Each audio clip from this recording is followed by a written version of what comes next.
Welcome to HDTV. You're now rocking with your boy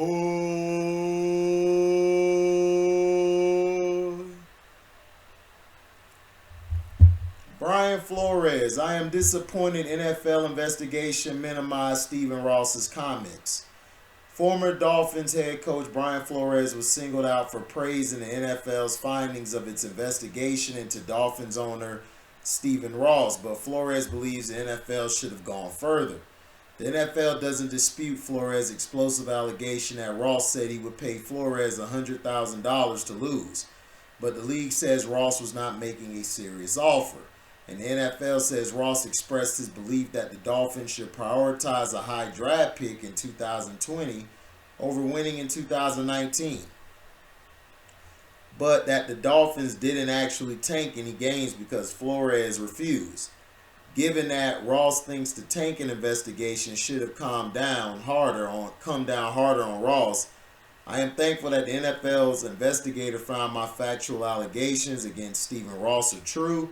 Flores said in a statement today, at the same time, I am disappointed to learn that the investigator minimized Mr. Ross's offers and pressure to tank games, especially when I wrote and submitted a letter at the time to Dolphins executives, documenting my serious concerns regarding this subject at the time, which the investigator has in her possession. While the investigator found that the Dolphins had engaged in impermissible tampering of unprecedented scope and severity, Mr. Ross will avoid any meaningful consequence. There is nothing more important when it comes to the game of football itself than the integrity of the game. When the integrity of the game is called into question, fans suffer and football suffers. Ross has been fined, suspended, and docked 2 draft picks, but all of that was for tampering, not tanking. And Flores is making it clear that he thinks Ross got off easy, which I agree with Coach Flores. Coach Flores is absolutely right. Ross got a slap on the wrist like I knew he would because he's an owner. You know, he's an owner, plus he's white. So he's allowed to get away with certain perks that others can't. So they're not going to remove him because they're like, look, we look after the owner. Excuse me. We look after the owner. You guys, are supposed to stay in line as the players. You stay in line. We don't want to hear nothing from you, which to me is bogus. And I think that's just disrespectful how Brian Flores has been treated. Brian Flores, Stephen Ross to me should have got suspended the whole season and docked 3 or 4 picks for tampering, and he should have paid a fine bigger than that. That's just my opinion because he was convicted, and to me, I believe they gave him a slap on the wrist because Roger Goodell's cool with the owners. So it is what it is. Now,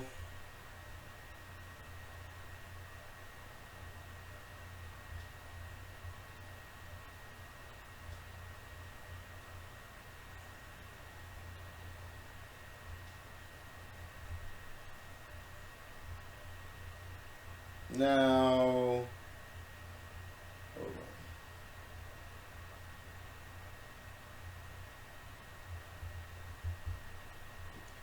Hold on, guys.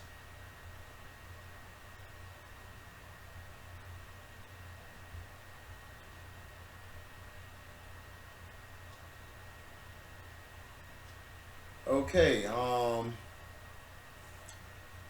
former Cowboys linebacker Rolando McClain arrested again on drug and gun charges. Former Cowboys linebacker Rolando McClain was arrested in Alabama on Saturday when police found a concealed weapon and marijuana in the 2022 white Mercedes he was driving, according to TMZ. The 33-year-old McClain, who had previous trouble with the law, was pulled over around 9:30 p.m. going 70 miles per hour in a 55-mile-per-hour zone. Moulton Police Department said, noting they smelled an odor of marijuana during the stop. When McClain stepped out of the vehicle, he told police that there was a pistol inside of the vehicle that did not belong to him, according to authorities. which said they later determined McClain did not have a license to carry a concealed weapon. During a search of McClain's vehicle, police also found a pouch of chewing tobacco that they said had a separate bag of marijuana in it. McClain was booked on charges of speeding, possession of concealed weapon without a permit, and misdemeanor unlawful possession of marijuana, the gossip site reported. Dietrich Mostello, who was a passenger in the car at the time of the arrest, reportedly was booked on the same charge of misdemeanor unlawful possession of marijuana. Both McClain and Mostello reportedly bonded out soon after they were booked. In 2017, McClain was arrested and booked in Alabama for possession of marijuana and carrying a concealed weapon. McClain was a standout at Alabama before he was drafted 8th overall by the Oakland Raiders in 2010. He went on to record 407 tackles over 5 NFL seasons, 3 with the Raiders and 2 for the Cowboys.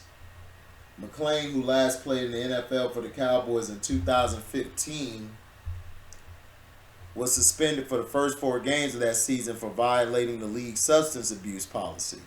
He was hit with a 10-game suspension the following year for violating the same policy. The Cowboys released McClain in September 2019, just days after he'd been conditionally reinstated by the league. He was suspended indefinitely again on December 30th, 2019. And Rolando McClain was an incredible middle linebacker. His size and speed was unreal. Like, I think he was like 6'4", 230, 240. Could run like a 4'5", a 4'6", which is amazing for that size. Look, we've seen this before.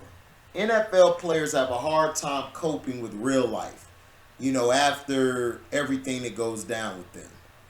It's hard. It's hard when you lose somebody.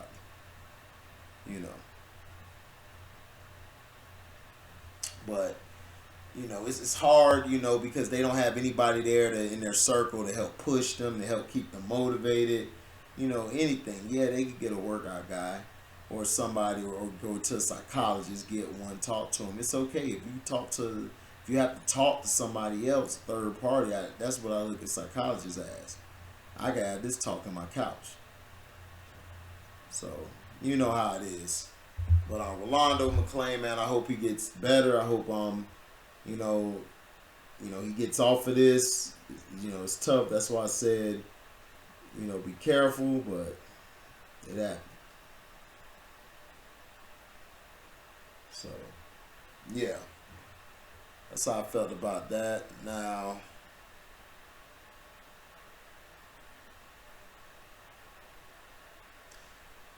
Deshaun Watson case has damaged the relationship between the NFL and the NFL Players Association.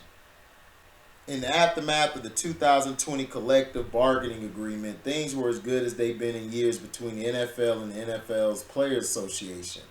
All good things, however, come to an end. Per a source with the knowledge of the situation, Deshaun Watson case has driven a major wedge between league and union.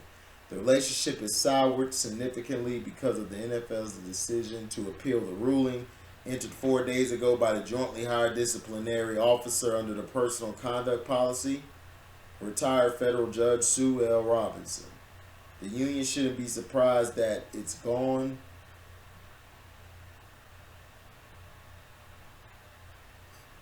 Hold on.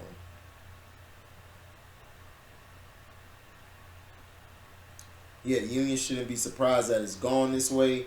The 2020 CBA changed the disciplinary procedure, but it allowed the league to retain full authority over the appeal process. Did the union actually think the league would choose not to exercise the power for which it bargained? Beyond the potential consequences of failing to be sufficiently stringent with players who violate the rights of women, the NFL generally isn't in the practice of asserting its power. It's exercising its power as a reminder that, one, it exercises power as a reminder that, one, it has the power, and two, if the union wants to change the situation, there's a way to do it by giving up something else in exchange for it. Bottom line, NFLPA let the league keep control over the appeal process. It would be foolish for the union to think the league was just going to voluntarily throw it away, especially in a case like this. Exactly, and that's what I was saying. A lot of these guys come up to school, dress fly and everything, and holler at the bras. You know, but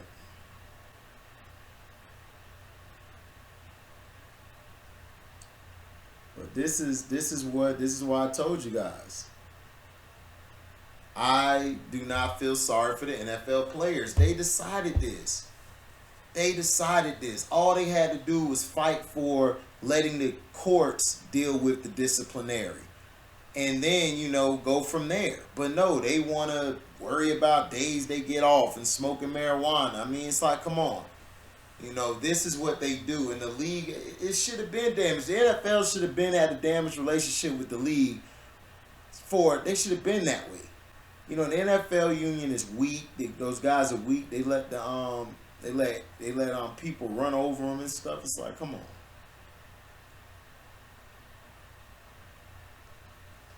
So that's how it goes, man. But the damage, of course, was gonna happen. You knew this was coming. You knew it was gonna be damage, irreparable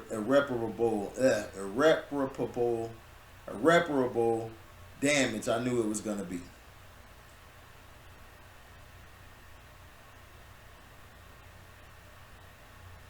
So, what can you say?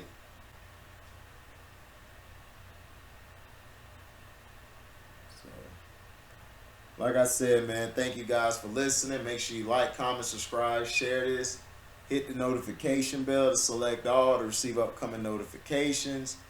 And if y'all love what y'all hear, y'all can donate to the page by going to my description box, hitting that link to my Cash App, where you can donate whatever your heart's desire.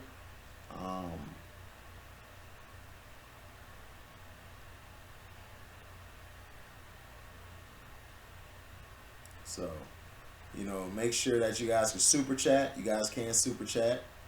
You guys, if you can't make the super chat during the live, you guys can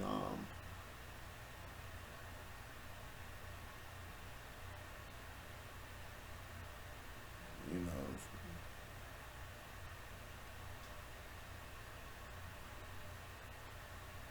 so and if you can't super chat, make sure you leave a super thanks, and that's at the bottom of every video.